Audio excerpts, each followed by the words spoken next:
E hoje a gente veio num dos lugares mais fotografados aqui de Porto. Aquele tipo de ponto turístico já abarrotado, cheio de gente. A gente não contou para verificar realmente, isso aqui em cima tem 50 oliveiras, mas muita coisa aconteceu nessa região. Aqui no Porto existe uma coisa inusitada. Um espetáculo. Comer? Bora!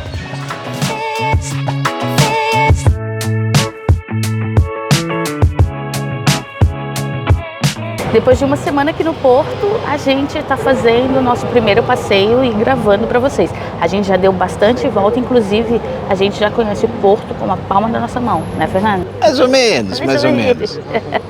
E hoje a gente veio num dos lugares mais fotografados aqui de Porto, que é a Livraria Lelo. A Livraria Lelo foi eleita por muitas revistas como uma das livrarias mais bonitas do mundo. A livraria ficou mundialmente famosa porque rolava um boato que a J.K. Rowling se inspirou na Livraria Lelo para fazer uma biblioteca lá nas histórias do Harry Potter no livro da Câmara Secreta. Bom, em 2020, pelo Twitter, ela desmentiu, dizendo que nunca teve por aqui. Mas, independente disso, a livraria merece a sua visita. Para entrar na Livraria Lelo, agora tem que pagar ingresso, 5 euros por pessoa. Antigamente não precisava, né? Alguns anos atrás, a Deinha, minha amiga, falou que ela não pagou para entrar, há um tempo atrás que ela veio, mas agora precisa. A Livraria Lelo é um dos mais emblemáticos edifícios do neogótico portuense. Na fachada, ao lado das 3 janelas, vemos 2 figuras pintadas pelo belga Joseph Bielman. Elas representam a arte e a ciência.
No teto trabalhado se destaca o grande vitral onde lemos Decus in Labore, que significa dignidade no trabalho. O vitral passou por um restauro em 2018 e recebeu um smile como ícone da atualidade.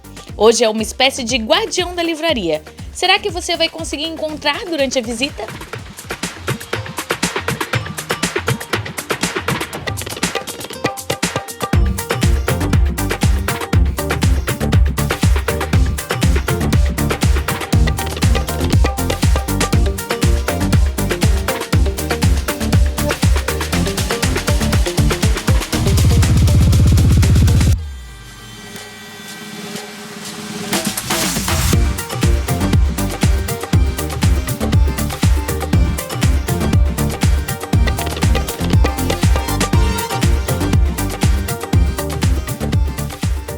A Livraria Lelo definitivamente já se tornou aquele tipo de ponto turístico já abarrotado, cheio de gente, independentemente se tem ingresso comprado com antecedência, se a gente chega no horário, chega cedo e tudo mais. A gente entrou, tinha fila grande na rua, a gente saiu, tem fila grande na rua, tem fila para tudo que é lado lá dentro, dá para ver pelas imagens inclusive. É muita gente circulando e a gente levou... É uma livraria que não é muito grande, mas realmente ela é muito bonita, muitos detalhes, né, amor? Sim. Muitos detalhes assim, A entalhados madeira, na madeira, né? E tal. Definitivamente é muito linda, dá ótimas fotos, inclusive, o que acaba até atravancando um pouco a visita, né? Porque todo mundo para bater foto, inclusive nós, porque lógico, né? A gente paga 5 euros, não vai tirar nem uma fotinho, né, amor?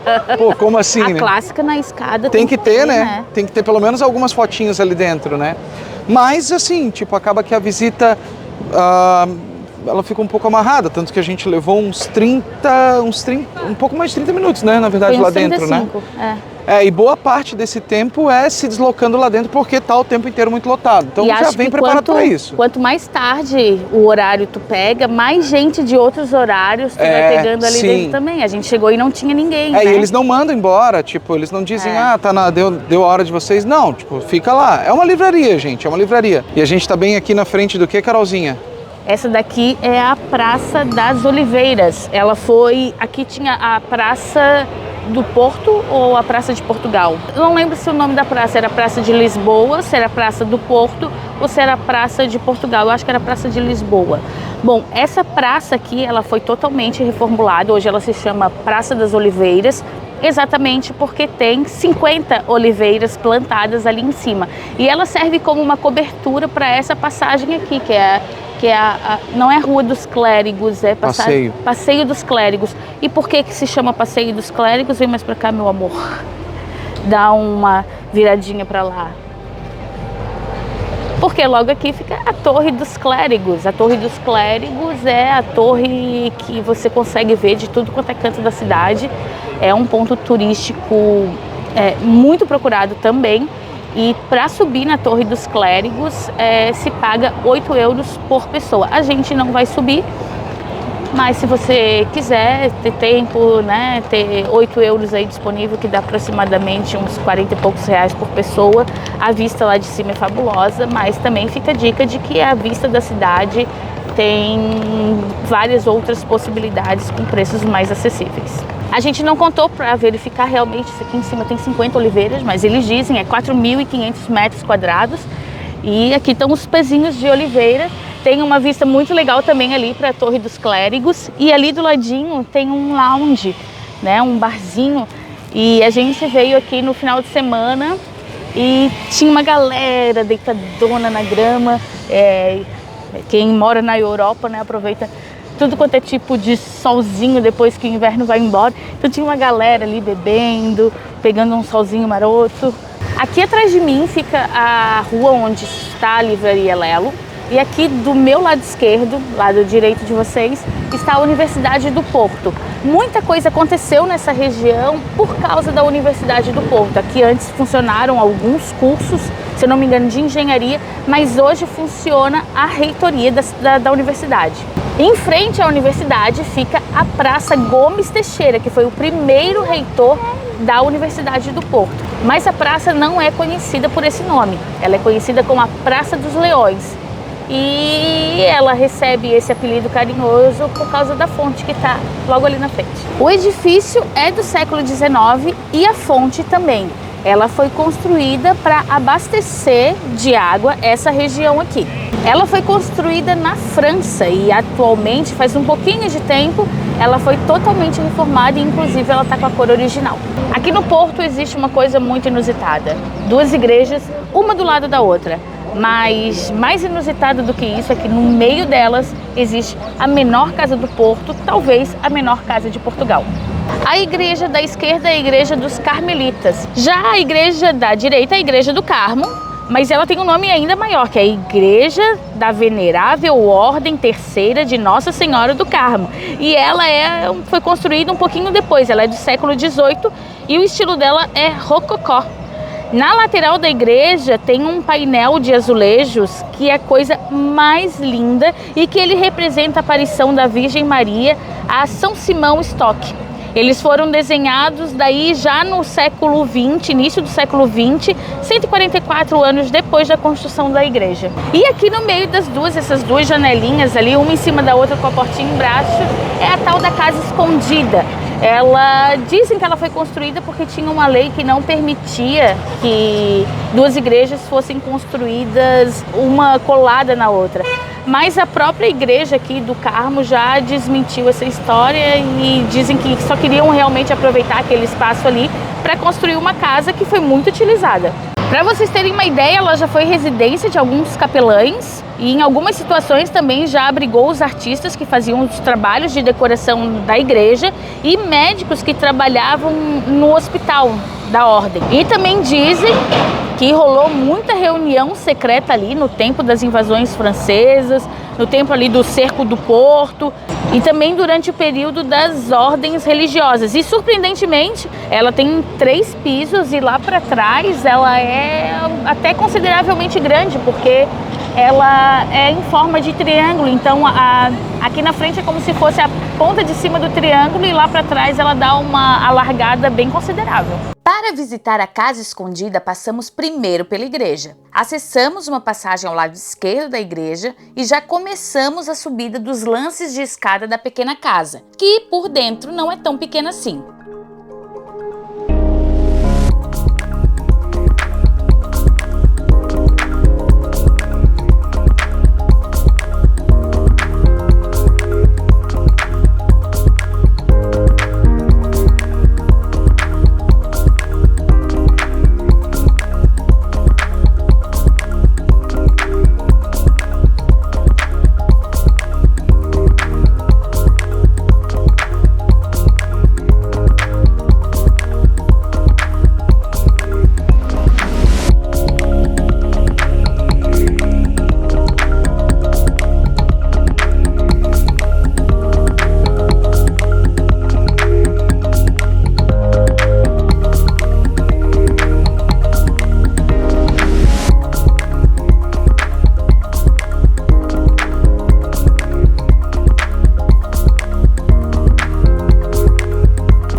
Depois de passar o antigo armazém, agora transformado num auditório, e visitar a igreja, chegamos às catacumbas. Entre as ossadas e uma coleção com 26 peças em prata, encontramos uma caixa forte e lá dentro dela um caixão. Trata-se da Irmã Maria de Jesus, falecida em abril de 1796. Mesmo já tendo se passado mais de 200 anos de sua morte, o seu corpo misteriosamente continua praticamente intacto.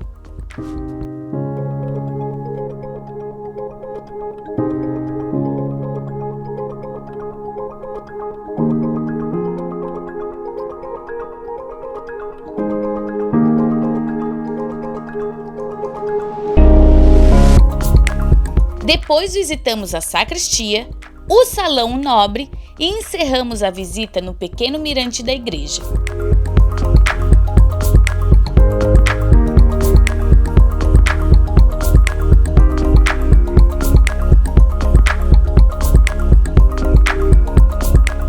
Logo em seguida já entramos na Igreja dos Carmelitas. Essa igreja barroca se destaca pela beleza do seu teto branco com detalhes dourados.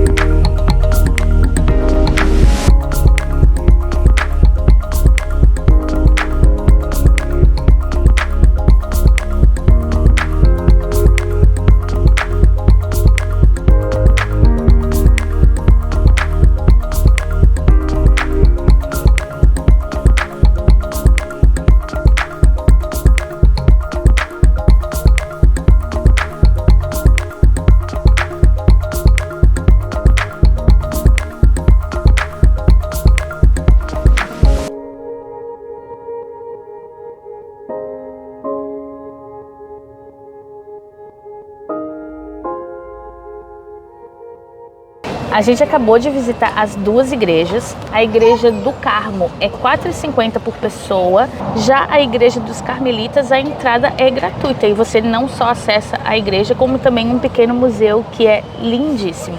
A gente está no Café Âncora Douro, mais conhecido como Café Piolo, que fica aqui também na região da universidade. Na verdade, esse café meio cresceu ou começou a existir por causa da universidade. E o mais legal é que dentro dele tem um monte de plaquinha de estudantes ali da universidade que presentearam aqui o café nos aniversários, né? Tem de aniversário de 50 anos do café, tem de aniversário de 100 anos do café, e esse é um dos cafés mais antigos aqui da cidade. Foi bem difícil de achar a explicação do apelido de piolho. Eu até brinquei com o Fernando dizendo que deve, como as pessoas ficavam muito aglomeradas aqui, teve uma infestação de piolho e pegou o nome. Mas no site diz que é uma expressão que se usa talvez aqui em Portugal, que quando as pessoas estão em bando ou chegam em bando, eles meio que falam uma coisa referente a lá vem um piolho. E como as pessoas saíam nos intervalos das aulas vindo em bando para cá, elas eram também chamadas de piolho e o café ficou chamado, né, com a apelidade de café piolho.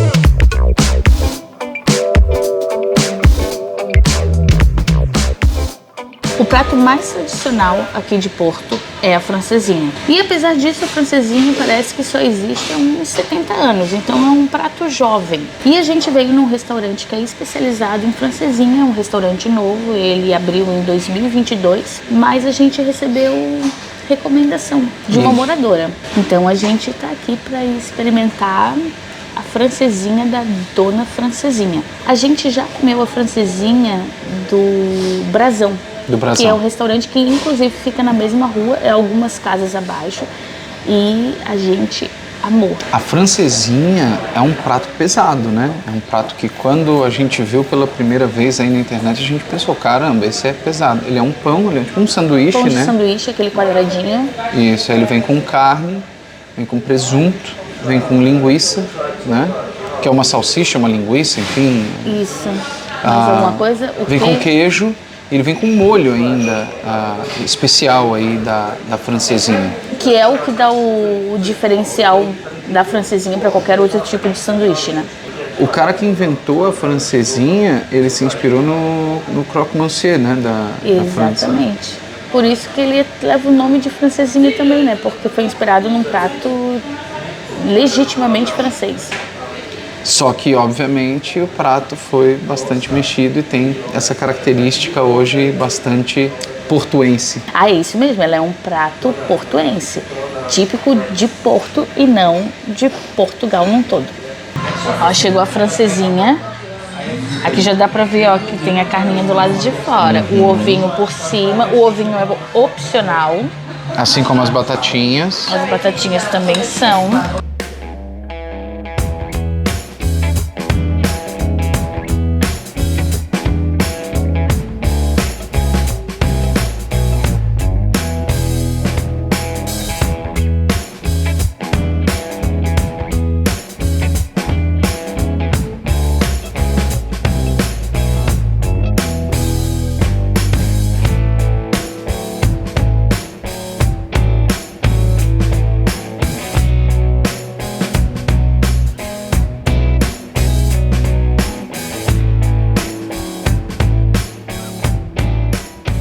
E aqui então a gente saindo agora da Dona Francesinha, ali embaixo fica o Brasão Coliseu, ali tem o Coliseu, tem o Mercado Pingo Doce ali, e aqui tá a Dona Francesinha. Carolzinha, aprovada a Dona Francesinha? Aprovada. Assim, ó, deixa eu falar uma coisa pra vocês. O Fernando já falou que é um prato pesado. Quando a gente foi ali no Brasão, a gente pediu uma francesinha e dividiu em 3, porque todo mundo queria experimentar, mas a gente não sabia se ia gostar e tal. E aqui a gente caiu na besteira de pegar uma francesinha para cada um. A gente está levando para casa. A pergunta é, francesinha requentada fica boa? Não sei, né? A gente só pediu para mandar ela com molho, porque o molho ia amolecer o pão e ia virar uma sopa Então a gente tá levando francesinha, a gente vai requentar, a gente também não sabe como, porque no Airbnb que a gente tá não tem forno.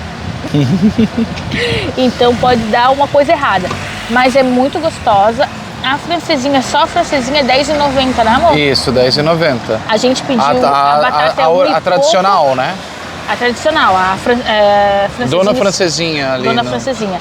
R$10,90, mais a batata 1 e alguma coisinha. R$1,70. E o ovo 1.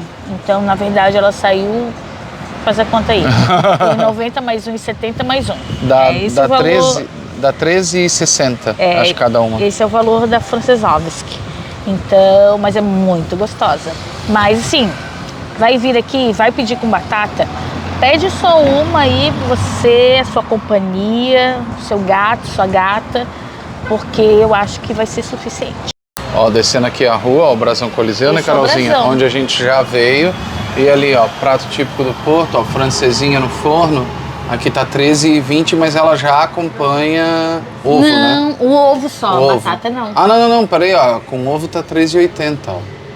Ah, com ovo tá R$13,80, R$13,20 é assim. Tem batata. E tem a meia ainda, né? Enfim, tá ali, ó. E esse aqui é o Brasão Coliseu. Que bom que você assistiu o vídeo até aqui. Aproveita para deixar aquele like, se inscrever no canal e ativar o sininho para não perder nenhum vídeo. Porque aqui você já sabe, tem sempre uma delícia de viagem para você. Tchau!